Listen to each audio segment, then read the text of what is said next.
So I'm going to show you what it looks like on my screen.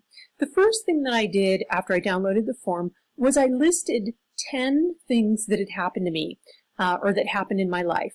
These are moments. It's really important when you're writing a narrative work for this assignment not to focus on your whole spring semester or your first year on a job or your first 6 months of marriage or the first 4 years of your child's life. We want to actually narrow that focus down to 1 day or less. So you're going to notice all the topics that I've listed, and these are real topics, unfortunately. They don't make me look good, but that's okay. These are all things that happen in 1 day or less. So yes, the day I was arrested for shoplifting, that's a one-time event. It happened once when I was 13 years old.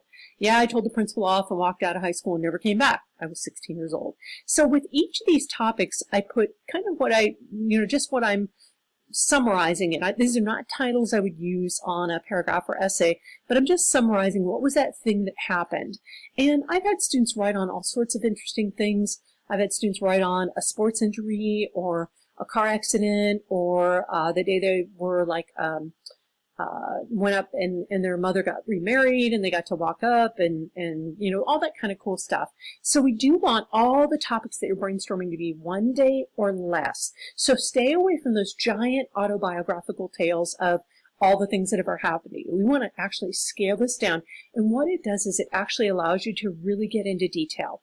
So my first step is just simply to make a list of those topics. That's great. I've got a list of topics. My next step, when I wrote these down, sometimes I'm putting the ones where I'm older, putting ones where I'm younger. So I don't really have them in youngest to oldest or oldest to youngest yet. I just have them listed so far. So I'm just putting them down on paper. The next thing I want to do is actually put them in time order. So I crossed out the number. Number 1 is when I was youngest. Number 2, I'm a little bit older. Number 3, I'm a little bit older. Number 10 is my oldest topic. I'm 38 years old. So that's how I want to do it. I did mine from young to old. You can do yours from old to young. That's fine. So that step number 2 is putting them in time order. The next step is to actually take all of those things and put them on a graph and then put a little line. It's sort of a weird thing. You're actually seeing your life graphed in up and down kind of way. It's really actually kind of cool. So my number one topic, my older sister almost died. So I would rate that as a -5. That actually scared me. I thought she was dead. It's pretty bad. So my number 1 topic, that's moment number 1. I put a -5, so I put a star there. You can put a circle, square, I don't really care. My number 2 topic is I flooded my mom and dad's house. Awkward. So it was bad, but I mean, it got fixed, so it wasn't that bad. That's my number 2 moment or 2 topic. And I rated that as a -2.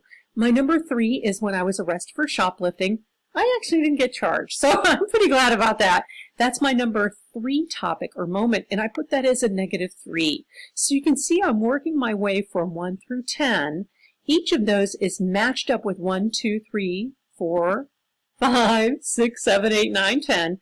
And then I actually have plotted, is that a +5, which is like one of the best things that could ever happen to me, or was it a -5, like one of the worst things that could happen to me?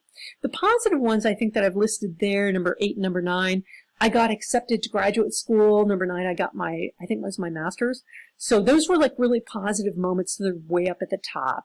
And the kind of negative moments are way down here. So charting these actually helps me start to see these things that are kind of in the middle. I don't want to choose those for a narrative paragraph or an essay because I don't really care that much about them. No offense, but they didn't have a deep impact on me. They're just something that happened. I moved on. So when I'm choosing a topic, what I want to do is I want to go to the lowest lows or the highest highs and circle one of those and go back to my actual list and say, hey, is this something I think I remember enough details about that I could write about it?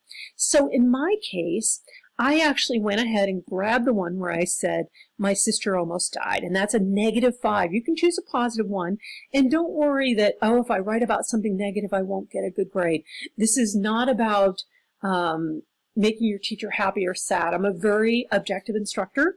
I've been teaching college since 1999, so I'm very well trained that something that's very negative and sad could still get an A+, as long as it's well written. So choose something that's either on the very lowest end of the scale or something that's on the highest end of the scale.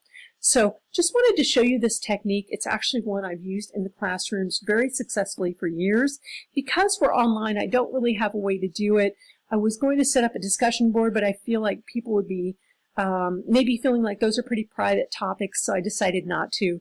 But of course, you can always run these by me through email if you're having trouble choosing a topic.